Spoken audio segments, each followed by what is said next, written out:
ஆண்டவராகிய இயேசு கிறிஸ்து நாமம் மகிமைப்படுவதாக. ஆத்ம மீட்பர் சபை ஊழியங்கள் மூலமாக என்னை வாழ வைக்கும் வார்த்தை என்கிற கர்த்தருடைய வார்த்தைக்காக உங்களை வரவேற்கிறேன். இந்த நாளிலும் நம்முடைய ஆண்டவராகிய இயேசு கிறிஸ்து அவர் சர்வ வல்லமையுள்ளவர், அவர் சர்வ வியாபி, அவர் சர்வ ஞானி என்பதை அறிந்திருக்கிறோம். இந்த நாளிலே நான் உங்களோடு பேசுகிற தலைப்பு அவர் சர்வ வல்லமையுள்ளவர். எடுத்து என்னோட கூட படிக்கலாம். யோவான் சுவிசேஷ புத்தகம் 20ஆம் அதிகாரம் 19ஆம் வசனத்தில், உங்களுக்கு சமாதானம் உண்டாவதாக. வாரத்தின் முதல் நாளாகிய அன்றைய தினம் சாயங்கால வேளைகளில் சீஷர்கள் கூடியிருந்த இடத்தில் யூதர்களுக்கு பயந்ததினால் கதவுகள் பூட்டப்பட்டிருக்கையில் இயேசு வந்து நடுவே நின்று உங்களுக்கு சமாதானம் என்றார். அன்பான தேவ பிள்ளைகளே, ஆண்டவராகிய இயேசு கிறிஸ்து காட்டி கொடுக்கப்பட்டு அவர் மரித்து 3ஆம் நாள் உயிரோடு கூட எழுந்து தம்மை உயிரோடு இருக்கிறவராக தம்முடைய சீஷர்களுக்கு அவர் தம்மை காண்பித்தார் என்று நாம் அறிந்திருக்கிறோம். இருந்தாலும் சீஷர்கள் சிதறடிக்கப்பட்டார்கள். அவர்கள் யூதருக்கு பயந்ததினாலே ஒரு வீட்டுக்குள்ளே, அவர்கள் பூட்டப்பட்ட வீட்டுக்குள்ளே இருந்து அவர்கள் பயந்திருந்தார்கள் என்ற வேதத்தில் நாம் பார்க்கிறோம். யூதர்களுக்கு பயந்ததினாலே அவர்கள் பூட்டப்பட்ட வீட்டுக்குள்ளே இருந்தார்கள். இந்த பூட்டப்பட்ட வீட்டுக்குள்ளே ஆண்டவராகிய இயேசு கிறிஸ்து கடந்து வந்தார். எனக்கு அன்பான தேவ பிள்ளைகளே, நான் முன்னே சொன்னேன், அவர் சர்வ வல்லமை உள்ளவர். பாருங்க, அவர் மரித்த பிறகு யூதர்கள் போய் ரோமரிடத்தில் சொல்லுகிறார், அதாவது பிலாத்துவிடத்தில் சொல்லுகிறார்கள், அவர் உயிரோடு இருக்கும் பொழுது மரித்து 3ஆம் நாள் உயிரோடு கூட எழுந்திருப்பேன் என்று சொன்னார். ஆதலால் இப்பொழுது அவருடைய சீஷர்கள் வந்து அவருடைய சரீரத்தை எடுத்துக்கொண்டு போகாதபடிக்கு, எடுத்துக்கொண்டு போய் அவர் உயிரோடு எழுந்தார் என்று சொல்லாதபடிக்கு அந்த கல்லறைக்கு காவல் வையும் என்று சொல்லும் பொழுது பிலாத்து சொல்லுகிறார், உங்களுக்கு சீஷர்கள் உண்டு, உங்களுக்கு ஆட்கள் உண்டு, நீங்கள் பாதுகாத்துக் கொள்ளுங்கள் என்று சொல்லி அனுப்பிவிடுகிறார். இவர்கள் ஆண்டவராகிய இயேசு கிறிஸ்துவை கல்லறையில் வைத்து அந்த கல்லறையில் வாசலில் ஒரு பெரிய கல்லை புரட்டி வைத்து அதற்கு பாதுகாவலாக இருக்கிறார்கள். நான் உங்களுக்கு சொல்லுகிறேன், என் ஆண்டவராகிய இயேசு கிறிஸ்துவை மரணம் அவரை தடுத்து நிறுத்த முடியவில்லை, பாதாளம் அவரை தடுத்து நிறுத்த முடியவில்லை. எந்த போர் சேவகர்களோ அந்த கல்லறையை விட்டு இயேசு கிறிஸ்து வெளியே வருவதை தடுத்து நிறுத்த முடியவில்லை. அவர் சர்வ வல்லமை உள்ளவர், அவர் சர்வத்தையும் செய்ய வல்லமை உள்ளவர். ஹல்லேலூயா. சகலமும் அவருக்கு கீழ்ப்பட்டு இருக்கிறது, சகலமும் அவரை கொண்டு அவருக்காகவே சிருஷ்டிக்கப்பட்டு இருக்கிறது என்று வேதத்தில் நாம் படிக்க முடிகிறது. எனக்கு அன்பான தேவ பிள்ளைகளே, நான் உங்களுக்கு சொல்லுகிறேன், அந்த சர்வ வல்லமை உள்ள ஆண்டவராகிய இயேசு கிறிஸ்து தம்முடைய சீஷர்களிடத்தில் வந்து பூட்டப்பட்ட வீட்டுக்குள்ளே வந்து பயப்படாதீர்கள், உங்களுக்கு சமாதானம் என்று சொன்னாரே, அதே சமாதானத்தை நான் உங்களுக்கு கூறுகிறேன்.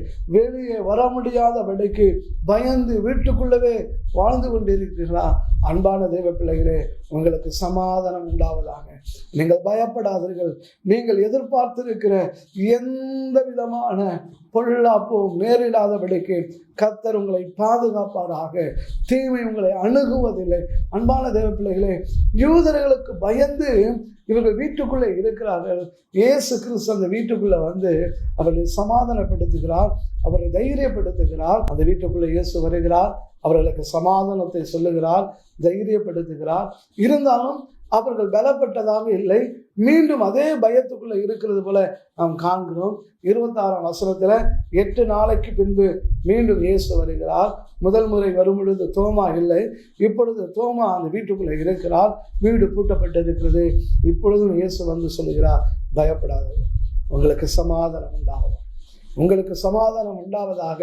தம்முடைய சீஷர்களை பலப்படுத்த, தைரியப்படுத்த, அவர்களை ஆளுகை செய்ய, அவர்களை கர்த்தருடைய ஊழியத்துக்காக எழுப்பி நிறுத்த என் ஆண்டவராக இயேசு கிறிஸ்து மீண்டும் மீண்டும் வந்து சொல்லுகிறார், உங்களுக்கு சமாதானம். நானும் உங்களுக்கு சொல்லுகிறேன், என்னதான் தைரியப்படுத்தினாலும் இந்த சூழ்நிலையை விட்டு என்னால் வெளியில் வர முடியல பிரதர், இந்த பிரச்சனையை என்னால் மறக்க முடியல, இந்த வேதனையை என்னால் கடந்து வர முடியல, என்னுடைய இழப்புகளை என்னால் மறக்க முடியல, நான் நம்பினவர்கள் என்னை ஏமாற்றி விட்டார்கள், ஒரு நண்பனை போல உயிருக்கு உயிராய் நம்பினேன், ஆனால் அவர்கள் என்னை ஏமாற்றி விட்டார்கள் என்று சொல்லி கலங்கி கொண்டு இருக்கிற அன்பு சகோதரனே, நான் உங்களுக்கு சொல்லுகிறேன், சமாதானம் உண்டாவதாக. உங்கள் துக்கங்கள், உங்கள் கவலைகள், உங்கள் வேதனைகள், உங்கள் ஏமாற்றங்களுக்கு கர்த்தர் இந்த வேளையிலே ஒரு விடுதலையை தருவாராக, உங்களை தைரியப்படுத்துவாராக. மீண்டும் மீண்டும் அப்ப தம்முடைய சீஷர்களை பார்க்க வந்தார். காரணம், அவர்களை தைரியப்படுத்த வேண்டும். சோர்ந்து போய் இருக்கிற, பயந்து போய் இருக்கிற, இனி அவ்வளவுதான், வெளியவே வர முடியாது, இயேசு கிறிஸ்து மரித்து விட்டார் என்று நிலைமையில இருந்த தம்முடைய சீஷர்களுக்கு தம்மை உயிரோடு இருக்கிறவராக காண்பித்தார்.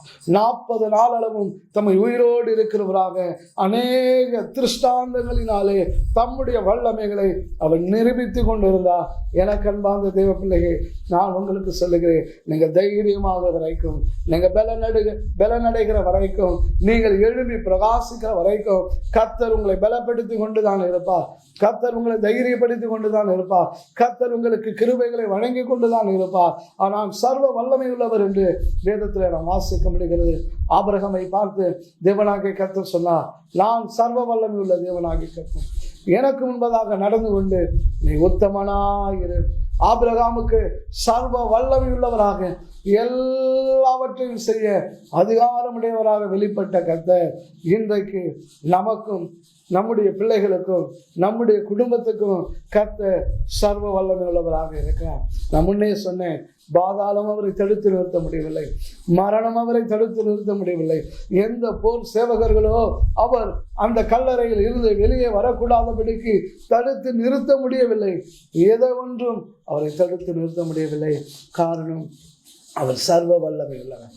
வேதத்தில் வாசிக்கிறோம், ஒருவரும் திறக்கக்கூடாதபடிக்கு போட்டு, ஒருவரும் பூட்டக்கூடாதபடிக்கு திறக்கிறார். பாருங்க, தம்முடைய சீஷர்களை தைரியப்படுத்தி அப்போஸ்தலருடைய கைகளினாலே அநேக அற்புதங்கள், அடையாளங்கள் நடக்கிறது ஒருபுறம். இந்த யூதர்களும் பரிசேயர்களும் சதுசேயர்களும் ரோம அரசாங்கமும் இந்த சீஷர்களை எப்படியாகிலும் பயமுறுத்த வேண்டும், அவர்களை ஒடுக்க வேண்டும், அவர்கள் எழும்பக்கூடாது என்று சொல்லி எத்தனையோ தடைகளை கொண்டு வந்தார்கள். பாருங்க, யாக்கோபை சிறைச்சேதம் பண்ண பிறகு அது யூதர்களுக்கு பிரியமா இருந்ததுனால பேதுருவையும் சிறைச்சேதம் பண்ண வேண்டும் என்று சொல்லி அவனை 4 காவல் அறையில, 4 காவல்கள் உள்ளக்கூடிய ஒரு அறையில அவரை கொண்டு வந்து வைக்கிறார்கள். எனக்கு அன்பான தேவ பிள்ளைகளே, அந்த 4 காவலையும் கடந்து கர்த்தருடைய தூதன் அந்த அறைக்குள்ளே வந்து பேதுருவை தட்டி எழுப்பி அவனை பலப்படுத்தி அந்த 4 காவலையும் கடந்து வரும் பொழுது, 1ஆம் காவல் 2ஆம் காவலை கடந்து நகரத்துக்கு வெளியே வருகிற வேளையில ஒரு பெரிய இரும்பு கதவு அது தானாய் திறந்ததாம். அப்போஸ்தலர் நடவடிக்கைகள் 5ஆம் அதிகாரம் 18ஆம் வசனம், 19ஆம் வசனம், 23ஆம் வசனத்தை நீங்கள் வாசித்து பார்த்தீர்களா? அங்கே எழுதப்பட்டு இருக்கிறது. நான் 19ஆம் வசனத்தை படிக்கிறேன். அப்போஸ்தலர்களை பிடித்து பொதுவான சிறைச்சாலையில் வைத்தார். கர்த்தருடைய தூதன் ராத்திரியிலே சிறைச்சாலையின் கதவுகளை திறந்து அவர்களை வெளியே கொண்டு வந்து, சிறைச்சாலை பத்திரமாய் பூட்டப்பட்டிருக்கும், காவலாளர்கள் வெடித்திருக்கிறதை கண்டு ஆச்சரியம். எனக்கு அன்பாத தேவ பிள்ளைகளே, பூட்டப்பட்ட கதவுகளை திறக்க கர்த்தருக்கு வல்லமை உண்டு, அவருக்கு மகிமை உண்டு. எனக்கு அன்பான தேவ பிள்ளைகளே, பூட்டப்பட்ட கதவுகளை திறந்தார். அப்போஸ்தலருடைய கைகளினாலே அநேக அற்புதங்கள் நடந்தது. பொறாமையினாலே அவர்களை சிறைச்சாலையில கொண்டு போய் வைத்தார்கள், அவர்களை ஒடுக்க நினைத்தார்கள். ஆனால் கர்த்தர் தம்முடைய தூதனை அனுப்பினார். அப்போஸ்தலர் 5ஆம் அதிகாரம் 18ஆம் வசனத்துல இங்க பார்க்கிறோம், பேதுருவை கொலை செய்யும்படியா சிறைச்சாலையில வைத்திருக்கிறார்கள். எனக்கு அன்பான தேவ பிள்ளைகள், அப்போஸ்தலர் நடவடிக்கைகள் 12ஆம் அதிகாரம் 7ஆம் வசனம் 10ஆம் வசனத்தை பார்த்தீங்கன்னா, திருச்சபையால் பேதுருக்காக ஊக்கமாக ஜெபிக்கும் பொழுது சிறைச்சாலையிலே கர்த்தர் தம்முடைய தூதனை அனுப்பினார். பேதுருவை விடுவித்து 1ஆம் காவலையும் 2ஆம் காவலையும் கடந்து நகரத்துக்கு போகிற இருப்பு கதவண்டையிலே வந்தபோது அது தானாய் திறவண்டது. எனக்கு அன்பான தேவ பிள்ளைகளே, எத்தனை காவல்! பேதுரு வெளியே வரக்கூடாது, அப்போஸ்தலர்கள் வெளியே வந்து விடக்கூடாது, கர்த்தருடைய சீஷர்கள் எழும்பி விடக்கூடாது, அவர்களை எப்படியாயிலும் சிறுமைப்படுத்த வேண்டும், அவர்கள் இந்த ஊழியத்தை புறக்கணித்து ஓட வேண்டும், இயேசு கிறிஸ்துவை மறுதலிக்க வேண்டும் என்று சொல்லி யூதர்களும் பரிசேயர்களும் சதுசேயர்களும் ரோமர்களும் யோசிக்கிற வேளையிலே, எனக்கு அன்பான தேவ பிள்ளைகளே, அதிகாரத்தை பயன்படுத்தி ஒடுக்க நினைத்த வேளையிலே ஒருவரும் பூட்டக்கூடாதபடி திறக்கிறவரும் ஒருவரும் திறக்கக்கூடாதபடி பூட்டுகிறவருமாக சர்வ வல்லமையுள்ள தேவனாக கர்த்தர் தம்முடைய தூதனை அனுப்பினார். தம்முடைய பிள்ளைகளை, தம்முடைய சீஷர்களை வெளியே கொண்டு வந்தார். அப்போஸ்தலருடைய கரங்களினாலே அவர் அநேக அற்புதங்களை செய்தார். சிறைச்சாலையின் கதவுகள் திறக்கப்பட்டது. நகரத்தின் இரும்பு கதவு தானாய் திறவுண்டது. தேவ பிள்ளைகளே, இங்க பார்க்கிறோம், பவுலையும் சீலாவையும் பிடித்து சிறைச்சாலைகளே அடி அடி என்று அடித்து அவர்களை தொழு மரத்தில் தொங்க விட்டிருக்கிறார். நடுராத்திரியிலே பவுலும் சீலாவும் தேவனை பாடி துதிக்கிற வேளையிலே அஸ்திபாரம் அதிர்ந்தது. அநேகருடைய கட்டுகள் கட்ட விழுந்தது. அப்போஸ்தலர் நடவடிக்கைகள் 16ஆம் அதிகாரம் 26ஆம் வசனத்திலே சடுதியிலே சிறைச்சாலையின் அஸ்திபாரங்கள் அசையும்படியாக பூமி மிகவும் அதிர்ந்தது. உடனே கதவுகள் எல்லாம் திறவுண்டது. அவர் சர்வ வல்லமை உள்ளவர். அவரை தடுத்து நிறுத்த ஒருவனால முடியாது. அவருடைய வல்லமை எதிர்த்து நிற்க ஒருவனால முடியாது. எனக்கு அன்பான தேவ பிள்ளைகளே, நான் சர்வ வல்லமை உள்ளவர் என்று ஆபிரகாமுக்கு வெளிப்படுத்தினேன். ஏன் இதை சொல்லுகிறேன்? அவர் சொன்னார், ஆபிரகாமுக்கு கல்லுகளினாலே பிள்ளைகளை உண்டு பண்ண அவருக்கு வல்லமை உண்டு. நீங்கள் முடியாத, எது நடக்காது, எது முடியாது என்று சொல்லிக் கொண்டிருக்கிறீர்களோ அதை செய்து முடிக்க என் தேவனாகிய கர்த்தர் சர்வ வல்லமை உள்ளவராக இருக்கிறார்.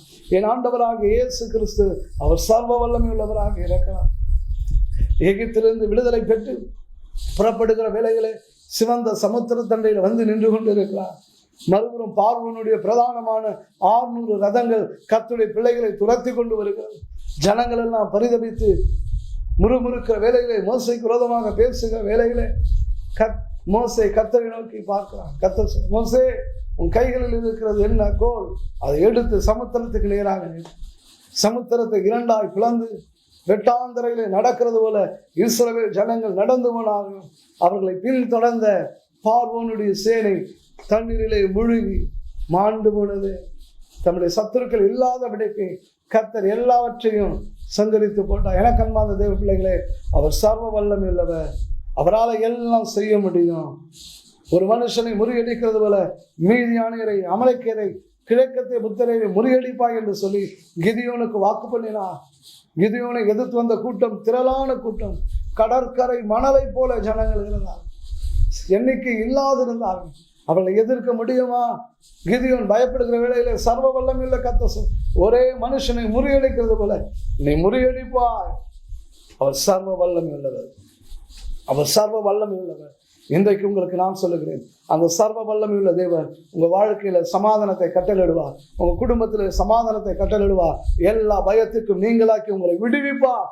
அந்த சர்வ வல்லமை உள்ள தேவனை விசுவாசிப்போம். நீங்க எப்படிப்பட்ட பூட்டப்பட்ட நிலைமை, கட்டப்பட்ட நிலைமை, தலைகீழாக கட்டப்பட்ட நிலைமை, எனக்கு அன்பான தேவ பிள்ளைகளே, உங்க கட்டுகளை அவிழ்க்கும்படியா 4 காவலையும் கடந்து வந்து தம்முடைய சீஷர்களை வெளியே கொண்டு வந்த கர்த்தர் உங்களையும் அவர் வெளியே கொண்டு வருவார். உங்களுக்காக ஜெபிக்கிறேன்.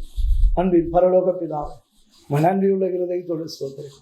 உங்களுடைய குமாரனாகிய இயேசு கிறிஸ்து நாமத்தினால் அற்புதங்களும் அடையாளங்களும் நடக்கிறதற்காக சொல்.